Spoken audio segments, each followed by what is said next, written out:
In today's programme, our team of real governors will be tackling a hypothetical but realistic situation as it develops in a school. Today's challenging dilemma involves an alleged incident of bullying and the handling of parental complaints. Meet the panel. Eunice Evans, a chair of governors with over 15 years' experience. Andy Child, currently an LEA governor with 9 years' experience. And Jim Jones, a foundation and former parent governor with 12 years' experience, including 3 as chair. Assessing the governor's performance is Paul McGann, an education officer with 15 years of experience supporting and training governors and troubleshooting problems in schools. It's time to discover just how our panel will handle the challenge. A female pupil has been quiet and withdrawn in lessons, but she's unwilling to talk about anything when asked by her teacher. Several weeks later, the girl's mother informs the head that her child has become reluctant to go to school in the mornings. The parent claims the child must be being bullied and questions the effectiveness of the school's anti-bullying policy. The mother also says it's the school's responsibility to find out what's going on, but the girl is reluctant to give any details to any member of staff. I think handling parents' complaints is important, and the school does need to have, again, processes and procedures in place. It's who's first spotted this, I guess, and whether they kept it within the school or whether they brought the parents in early. I mean, if this would a form tutor be in the position to contact parents, then I'm a bit worried about your child. I think if the tutor sees a serious change in a pupil, it's her duty to flag something up.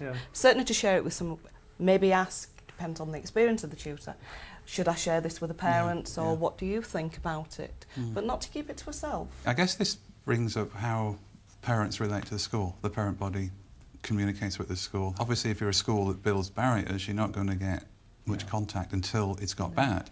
If you're a very open school, you hopefully get early contact with low-level problems with the chance to do something about it. Well, moving on from that is how the school has told parents how to contact them, when to phone, who to speak to, who they'll be put through to.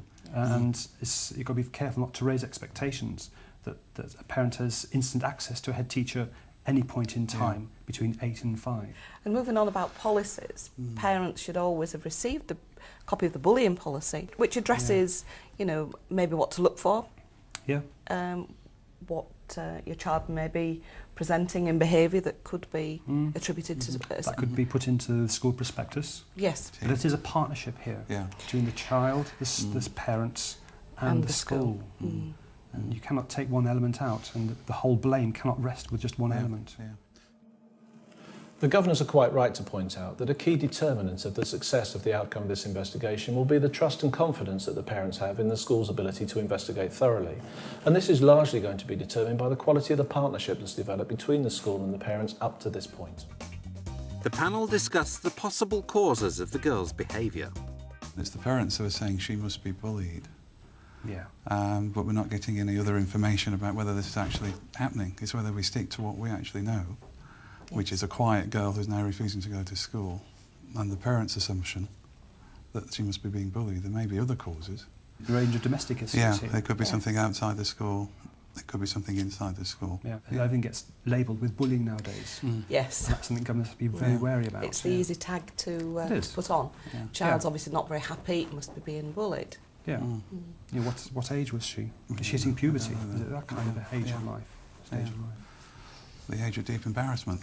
At the beginning of any investigation of concerns that are raised by parents about the behaviour of children, it's very important that the school keeps an open mind about the possible causes. Eventually, the pupil admits that some of her close friends have been sending her offensive text messages. Teachers have regularly complained about mobiles being used in the classroom when the pupils are not supposed to use them in school.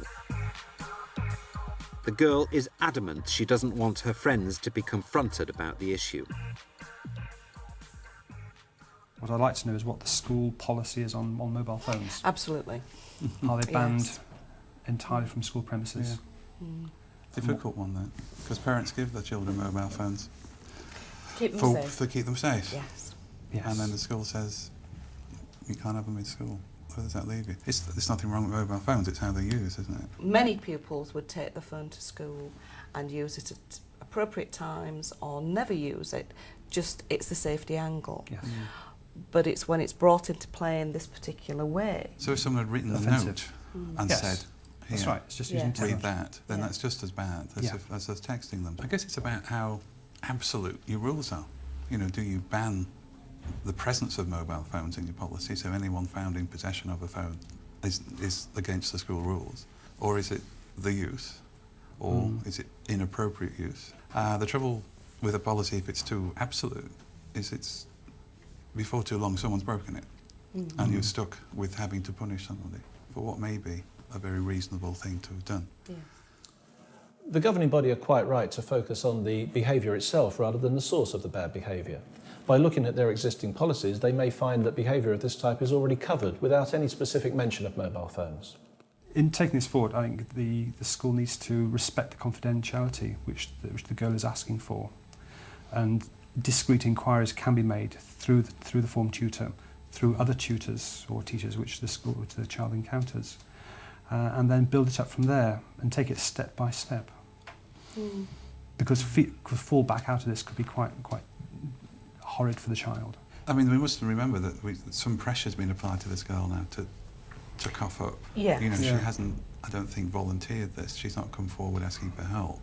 She's been made to tell in some way or other about what's happening. But you're right, how do you protect her confidentiality? But also, who is sending these messages, which the girl may be reluctant to state.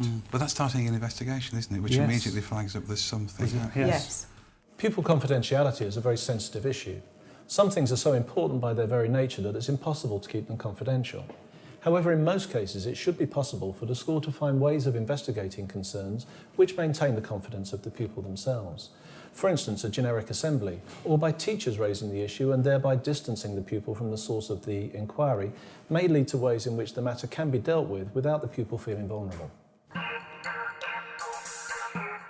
The head decides to confront the girl's friends, and they confess. However, they argue it was all meant to be a bit of fun, and they didn't know they were upsetting anyone.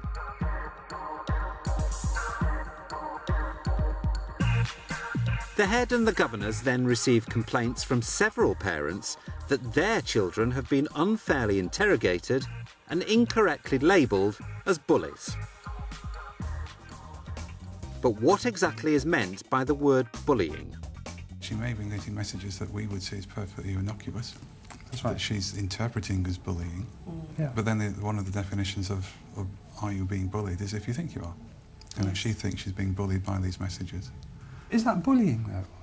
Are we getting hyped up about the word bullying? This We're is labelling definition, everything with bullying. Yeah. And that's something the press picks up and the parents pick up, and it becomes a spiral. Yeah. Yes. Yeah.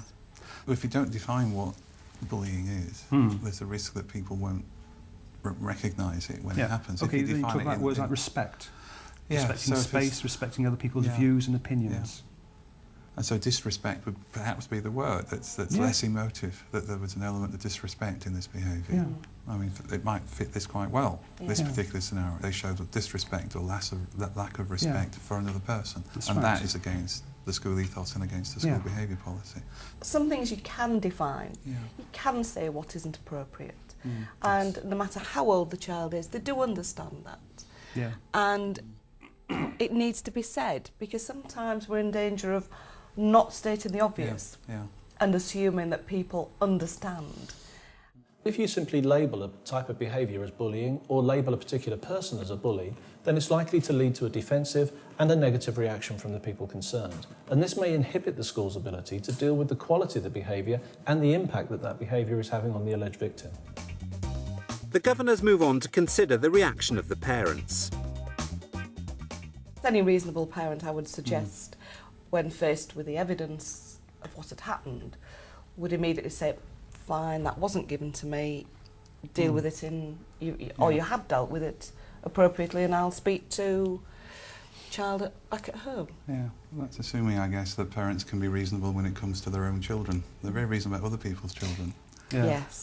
But when it's your own little one who's come Yes. home and you're thinking they've been put in a place that they shouldn't be in. Maybe it could have been averted by more contact with the parents of the girls that he'd spoken to. Yeah, yeah. I mean, there are this content of the complaint is unfair interrogation. So, have we got a system of how should pupils be interviewed? Yes. And would the parents themselves have liked to come in to be with a child while an interview took place? That sounds a bit like being interviewed by the police. Yeah. But the To parent a would lawyer then, or a friend. yes, with but you. the parent would then have the chance to be in with the daughter and hear what the head had to say, and on the balance make their own opinion as well. Yeah. I think as a parent, that's how I would like to see it done. But if you do that for every case of fairly low-level I know. bullying, the head's going to The be head's not spending going to- all day seeing parents. In any investigation of any complaint or concern, it's important that the parents of the alleged victim and the parents of the alleged perpetrators are kept fully informed about the ongoing nature of the investigation and the potential outcomes. However, this doesn't need to extend to inviting both sets of parents in whenever any child is interviewed. It's very important that the school has the opportunity to investigate thoroughly, but very quickly, to get to the bottom of the issue as quickly as they possibly can. But what about the role of the governors? What should they be doing in cases like this? Governors are there to have constructive thinking and challenge and be critical friends and all that. So why not come with ideas, which you've heard from parents or read in the Times Ed or seen on the news. You bring the outside element into school. That's I think one of the aspects of governorship. I think as governors, we really need to know that the policies and procedures that we have in place really do work, that they fit the scenarios that happen in day-to-day school. I guess in terms of a policy, we want feedback. Is the policy that we've agreed with the staff effective? Is it helping them? It could be do we get a summary of bullying or whatever we want to call it? How many incidents have happened and how have they been dealt with? The governors have reached a very important and very positive conclusion. The role of the governing body here is to assess whether the policies that they've put in place actually help the school to deal with particular issues. And a key question to ask at the end of this particular problem is, did our policy work? Did it make things better for the school? And in what ways do we need to adjust or change our policy in order to make things better for the future? Bullying is a very emotive issue, and all schools will from time to time get concerns from parents which loosely come under this general heading. If schools are to be successful in dealing with these issues, it's very important that parents have the trust and confidence in the school that they will deal with the matters fairly and thoroughly. This will be enhanced if the school has managed to communicate the behaviour policies very clearly to parents in advance. Then parents will have clear expectations about the behaviour of pupils. It's very important that governors recognise that it's not possible to change the behaviour of pupils by a knee-jerk reaction to topical events, such as banning mobile phones, for example. It's the quality of the relationships that exist within the school and the way in which the governing body wants to define the school ethos, which will have a long and lasting impact on the way in which pupils relate to each other. And finally, it's important to remember that schools are places of education, and whatever the outcome of the investigation into this particular incident, it's important that both the alleged perpetrator and the victim have the opportunity to reflect and learn from the experience, and that behaviour changes as a result.